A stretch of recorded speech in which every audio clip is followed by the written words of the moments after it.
Okay, welcome back to Mike's Garage. I hope you're enjoying the interview with Steve, the part of the team of a drone team. And here comes part three. Stay tuned. Oh, And okay. yeah, so Were kind you of the way it excited to worked. get that news? I mean, maybe not to go to a different place, although Vegas isn't horrible. You could have been sent to Alaska or something, but Right. what? Yes. So no, I mean, I think overall I was like pretty disappointed. I was like, man, well, I've like put in um a lot of work to hone my skills, if you will, and Right, right. imagery analysis. Now I'm not even going to be doing that, and also I'm not going to be able to go to this place that I was excited about going to in Langley. Right. Um, but Welcome at to the the same military. time, yeah, I know. Things can At change the in the same blink of an time, like eye. exactly. Um, all of my friends, though, the exact same thing was happening. And just to kind of give you some context around that, is that there was no official um, job, if you will. So we called it an AFSC, like a code, right, for your job. I think in the Army they refer to it as MOS, right? Correct, yes. Um, Military Occupational Skill, MOS. right. So Air Force I don't know, skill code maybe. Yeah, okay. um, and yeah, so there wasn't a specific job title for sensor operator at that time because it was so new, but um, the demand in the war was also growing uh, rapidly. Right. Everyone just was requesting like more assets, Right. Now, the and Afghan war was on. I mean, they were already over there in the conflict, right? yeah, yeah. So this was 2005 Mm-hmm. when I joined. Okay. Um, Yeah, just for the audience, and this guy, Steve, he is a lot younger than me by about 40 years, because you're what, in your 30s, right? yeah, I just turned 37 actually. Okay. All right. Well, you're still a very young guy. So, boy, you've been through a lot. All right. So, when you reported to that was Las Vegas, Yeah. and that was your assignment to, I guess, use the things you learned in school, or was there more to learn about this new job that was in demand? Yeah. So there was more to learn, just because ultimately it was a completely different job. So I had to do, I think, like 3 additional months of training. So when I Wow. got there, they placed me on casual status and just kind of hanging out until like there was a class with space available for me. Mm-hmm. Um, and yeah, so I went through the training. I took to it really well. I felt like I had a knack for being a quality, sensor operator. It's one of those things. I think one of the reasons why I enjoyed it is because it did require, a certain amount of skill to do well at it. Right. Um, I can imagine. Yeah. and yeah, so a lot of people compare it to a video game. Um, I'm not very good at video games, but I did feel like I was good at this.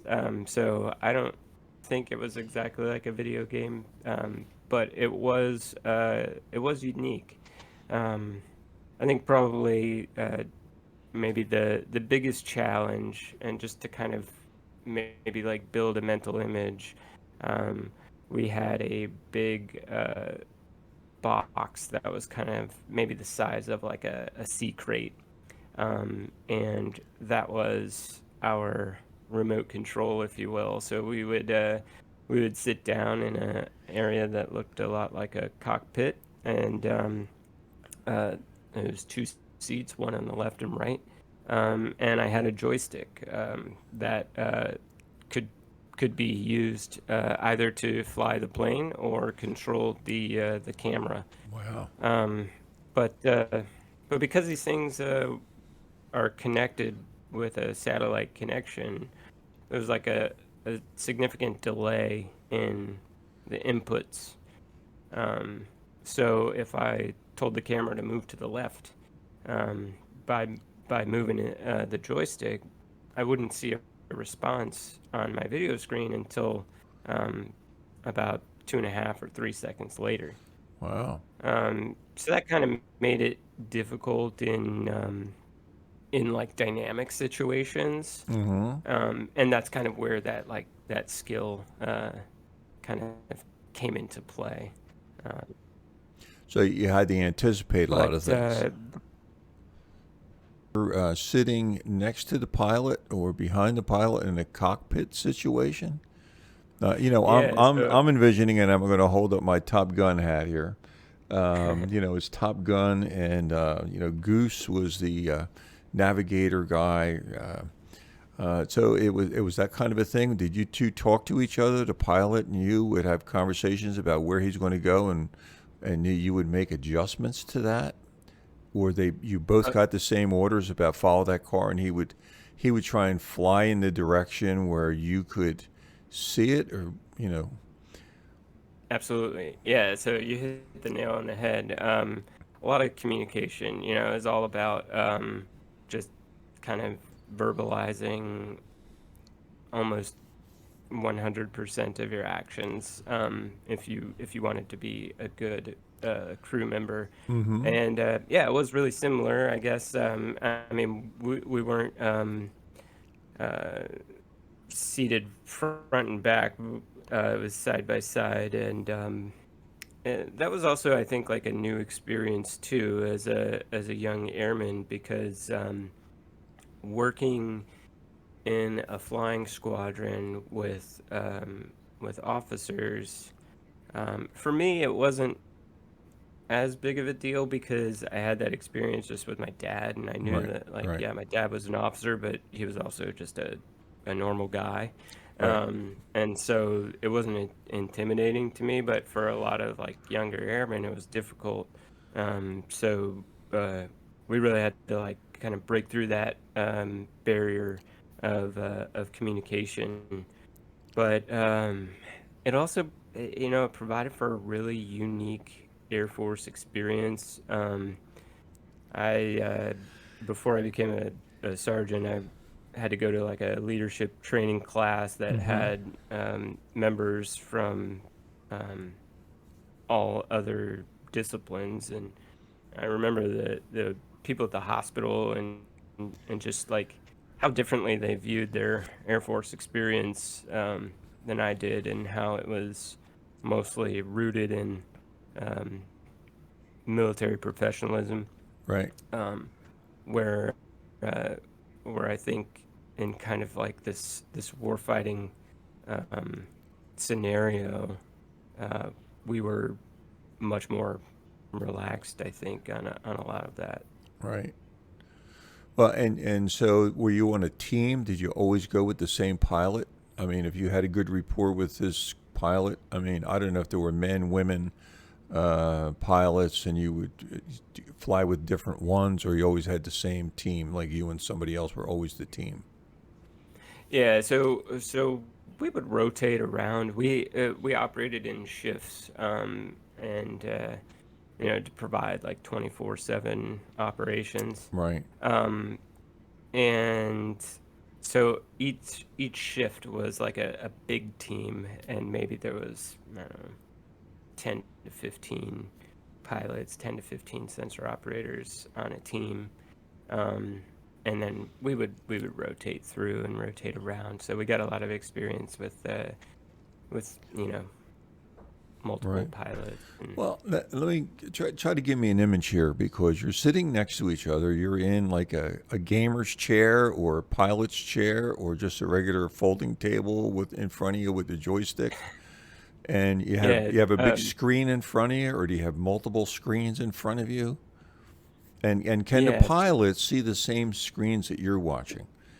How does I'm trying to envision what I mean. I'm sure. sitting here in a beautiful studio that's next to mine, and I have two big monitors in front of me and a small one off to the left, so I can see three different views at one time. What was it like for you? Did you have just one big screen in front of you? Yeah, so it was kind of like a station, yeah, I guess, if you will. So like instead of maybe just a desk and a computer monitor, everything was incorporated in one unit. And so I kind of alluded to this before, but each station, the left and the right, were built to be identical. Um, and there we, had like a screen, like a main screen kind of in front of us. And then up above, there was a secondary screen that may had like a map or something like that on it. Right.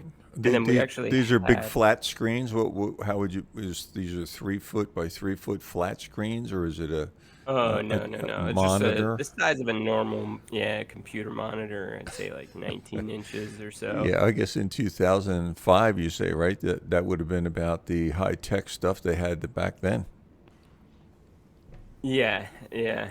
And we would have like kind of attached like a couple flat screens that would be kind of like work computers Mm-hmm.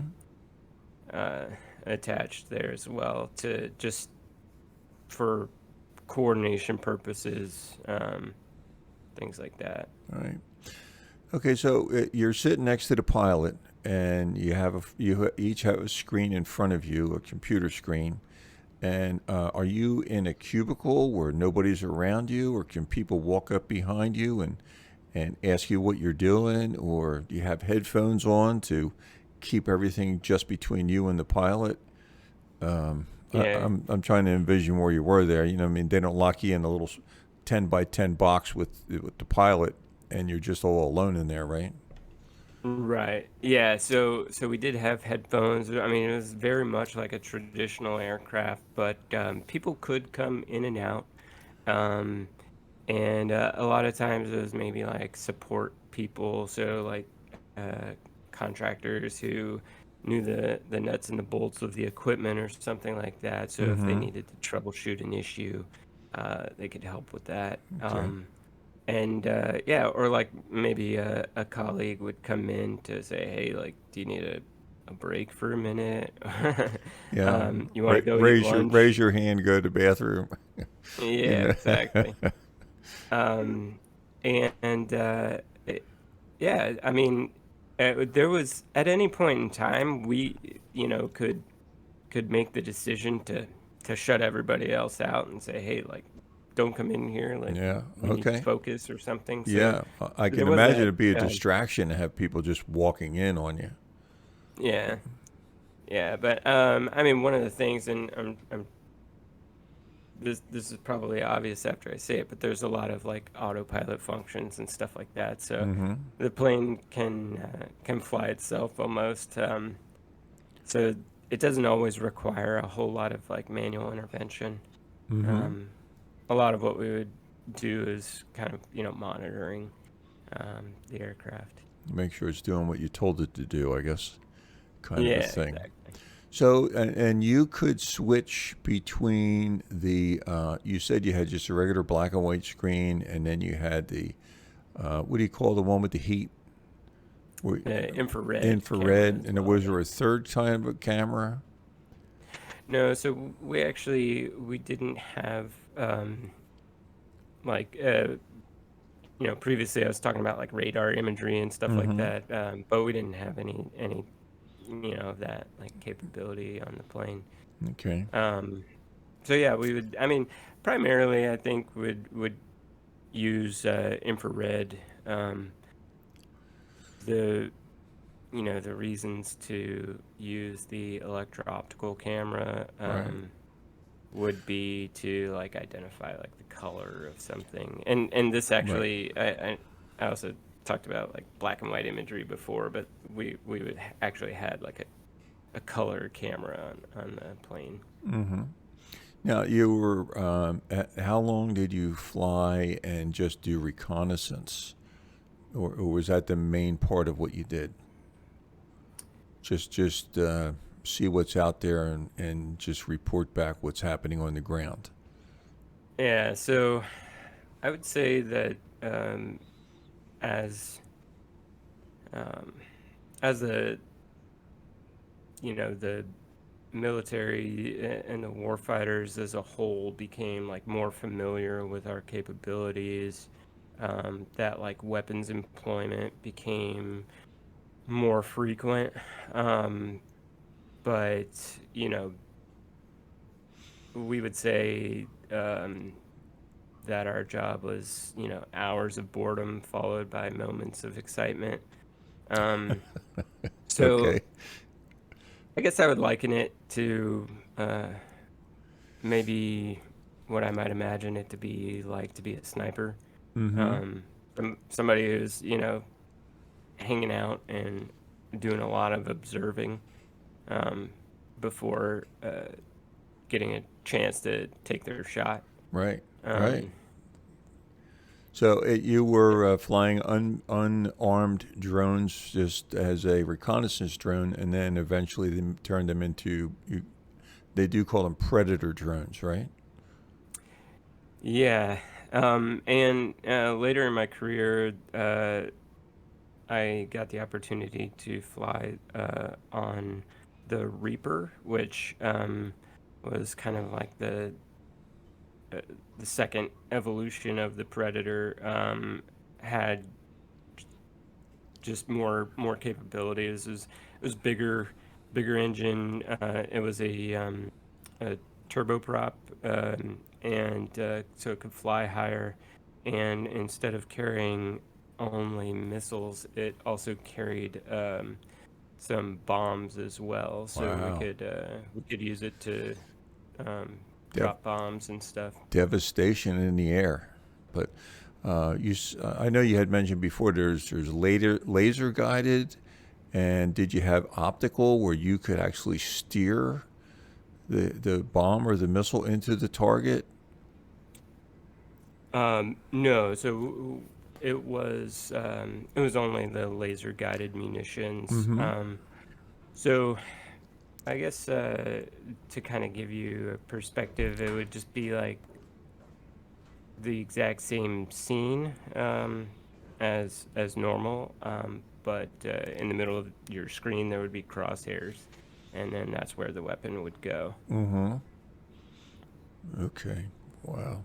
Now, and did you ever get involved with being on a regular airplane, or you're just the sensor guy? The sensor. I don't know, what was your title then? Because you said it was brand new. Yeah, sensor operator. The sensor Um, operator. Were you ever on a real airplane flying over an area, doing live, no, or everything no. was So remote? yeah, my entire career was spent just doing the remotely piloted aircraft, and it wasn't until like after I got out, I spent some time as a defense contractor in Afghanistan, and we would fly around in planes then. But but yeah, no, I mean it was really interesting. Presented some like unique challenges, I would say, too, just in that uh, you would go to work, um, trap yourself in a secured, like um, building. Mm-hmm. So like leave your cell phones outside, like your communication to the outside world would be Right. completely cut off, Non-existent. and Yeah. yeah, and you would participate in the war for 8 or 10 hours, uh, and then go home and eat dinner. No. Amazing. That is absolutely amazing. The technology and all that, and I'm sure it's improved since you left. Now, how long were you in the Air Force? Yeah, so I was in for 6 years. Got out in 2011. Mm-hmm. So it has been quite a while. I still have a lot of friends that, if they're not in the military, they're actively involved in, um, Contractor things. just the yeah, yeah. Hmm. Buddies that work for General Atomics and, work on the planes themselves, so they're very much up to speed on all the new stuff. But Wow. I mean, it changes pretty rapidly, so I have like no clue what's going on these days.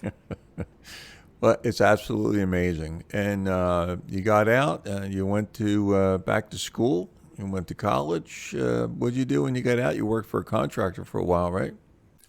Okay, we're going to take a break right now. Stay tuned. Don't forget to subscribe so you don't miss the next video. We're going to split them up. And don't forget to subscribe. We'll see you next time.